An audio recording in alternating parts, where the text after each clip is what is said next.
অধ্যায় ৫ পুথিকের পথ চলা। Nishat Tammim, MBBS, Rajshahi medical college.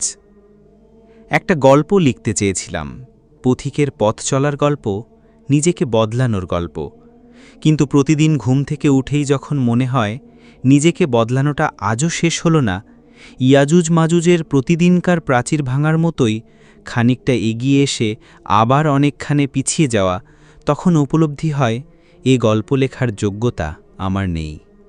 কলম থেমে যায়, কলম তুলে নিই। যাক, তবে গল্প শুরুর গল্পটাই বলি। গল্পটা হয়তো খুব বেশি জমবে না, কারণ পারিবারিকভাবে আমি একদম জাহিলিয়াত থেকে উঠে আসার সুযোগ পাইনি।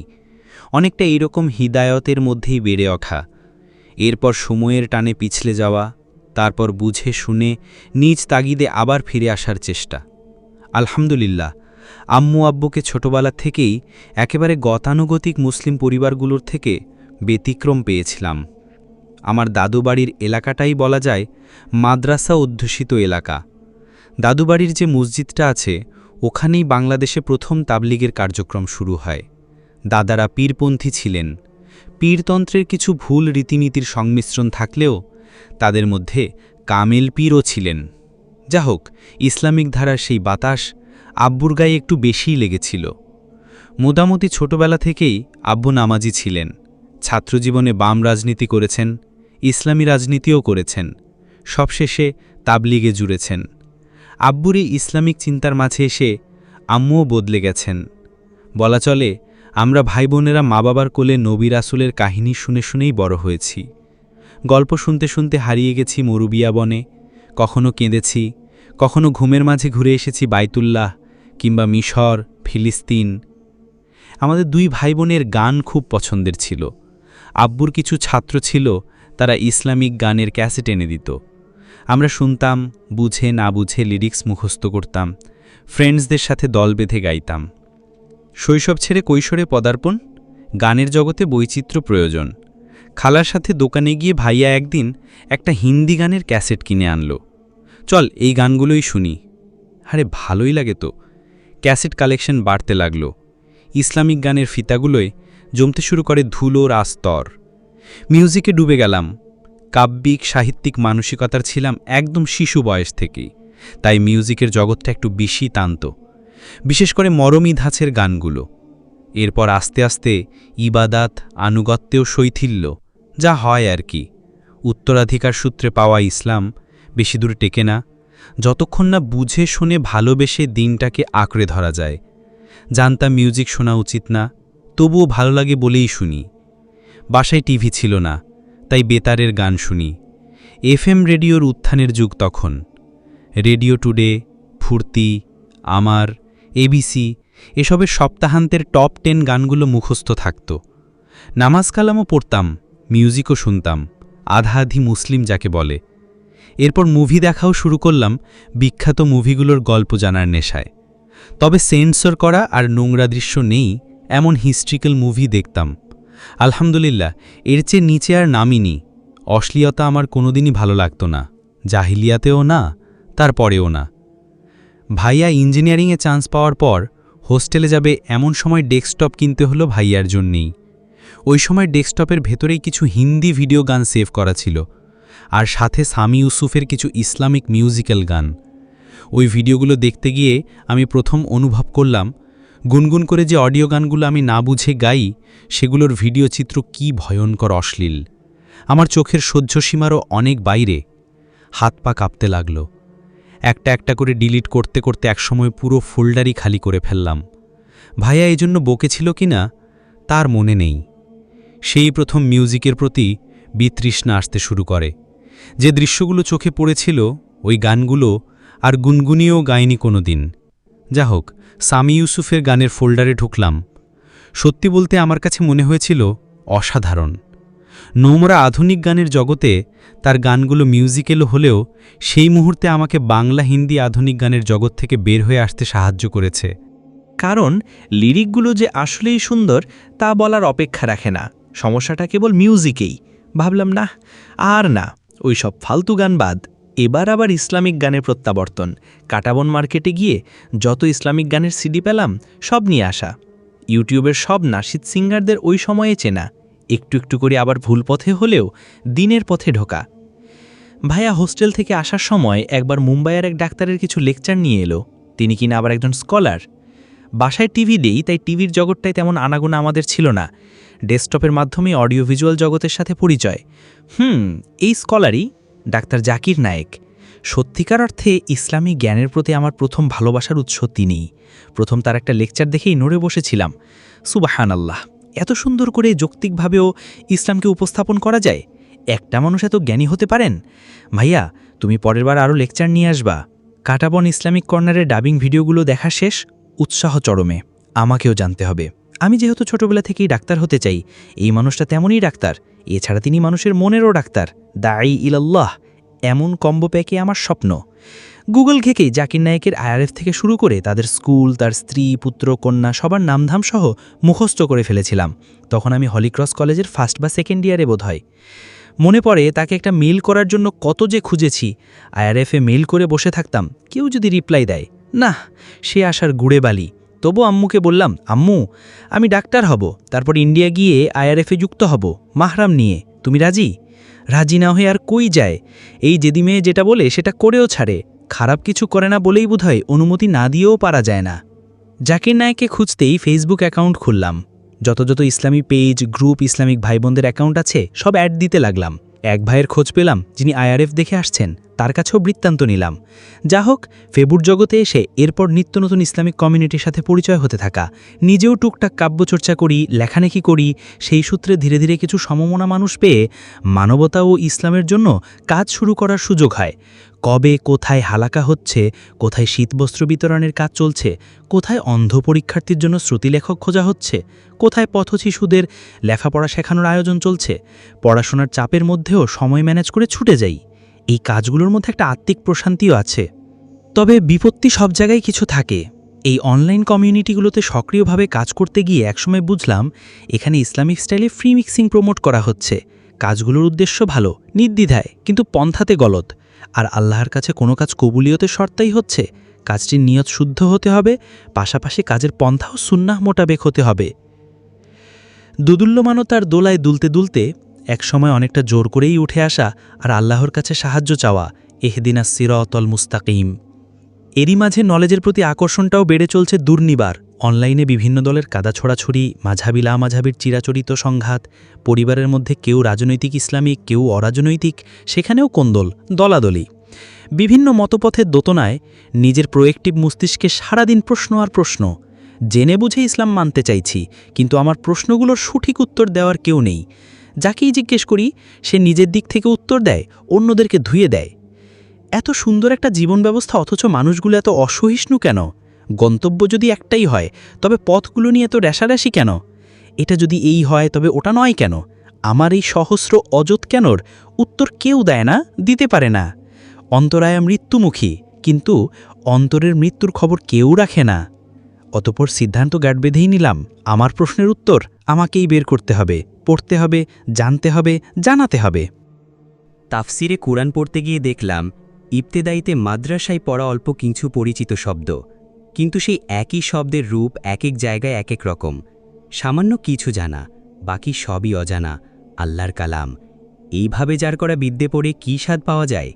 আমাকে আরবি শিখতে হবে। সে কি সহজলভ্য আরবির যুগ? সময়ের ব্যবধান কম, কিন্তু সুযোগের ব্যবধান বিস্তর। গুগলে এমন কোনো কিওয়ার্ড নেই, ফেসবুকে এমন কোনো সার্চ ওয়ার্ড নেই যা বাদ রেখেছি কোথায় অ্যারাবিক শেখা যায়। না, অনলাইনে তেমন ভালো কোনো রিসোর্সই নেই। বহু ঘেটে অফলাইন যেসব উস্তাদের কথা জানলাম তাদের কাছে পড়াটাও দুঃসাধ্য, সময়সাধ্য। শেষমেশ উস্তাদ আব্দুল মতিনের বাসায় গিয়ে পড়া শুরু করলাম কয়েকজন। সবাই ছেড়ে দিলেন অল্প দিনেই, একাই রয়ে গেলাম। সকালে কয়েক ঘন্টা উস্তাদের কাছে পড়তাম, আর বাকি সময় উস্তাদের স্ত্রী আর ভাতিজির কাছে। দুপুরের খাওয়াও আন্টিদের সাথে মাদ্রাসার রান্নাই খেতাম। ১.৫ মাসই শেষ করেছিলাম ২ বছরের সিলেবাস, আলহামদুলিল্লাহ। খুব করে চেয়েছিলাম ঢামেকে চান্স হোক, কোচিংয়ের ভাইয়ারাও গ্যারান্টি দিয়েছিলেন, তবে আল্লাহকে জোর করে বলিনি, তার যেটা ভালো মনে হয় সেটাতেই খায়ার পাব। চলে এলাম রামেক, অর্থাৎ রাজশাহী মেডিকেল কলেজ। আজীবন ঢাকার পরিবেশে বড় হওয়া মেয়েটি এবার তার সব কর্মকাণ্ড কমিউনিটি ছেড়ে রাজশাহীর পথে, যেখানে কিচ্ছু চেনা নেই, জানা নেই, কোনো ইসলামিক কমিউনিটিও নেই, ভালো কোনো পরিচিত উস্তাদ নেই, তবু আল্লাহর ইচ্ছের জয় হলো। আর এটাই ছিল আল্লাহর কাছে আসার পথের সবচেয়ে উত্তম সিদ্ধান্ত, ফালিল্লাহিল হামদ। হোস্টেলের যে অন্ধকার স্যাঁতসেঁতে কক্ষ দেখে কেঁদে কেঁদে বেরিয়ে গিয়েছিলাম, সেই হোস্টেলই আমার জীবনের বাকিটা মোড় ঘুরিয়ে গেবে জানা ছিল না। একাকী নিঃসঙ্গ জীবনে প্রথম কিছু বড় আপদ দেখা পেলাম, যাদের সাথে পরিচয়ের শুরুই ছিল আসসালামু আলাইকুম।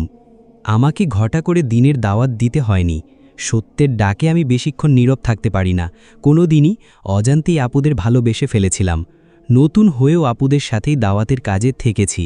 পরে জেনেছি তারাও নাকি নামাজে আমার নাম ধরে দোয়া করতেন, আমি যেন তাদের সাথে যোগ দেই। সত্যিই যোগ দিয়েছিলাম, বাসায় না জানিয়েই। সত্যের ডাক পেলে কি সেখানে কোনো কারণ প্রদর্শন চলে? আমার মাঝে জানেই তা তাদের মাঝে আছে। আমাকে শিখতে হবে। আমি তো শিখতেই চাই, জীবনটাকে বদলাতে চাই, যেভাবে আমার রব চেয়েছেন। আলহামদুলিল্লাহ, আপুদের কাছে যে শিখেছি তা বললে কমই হবে।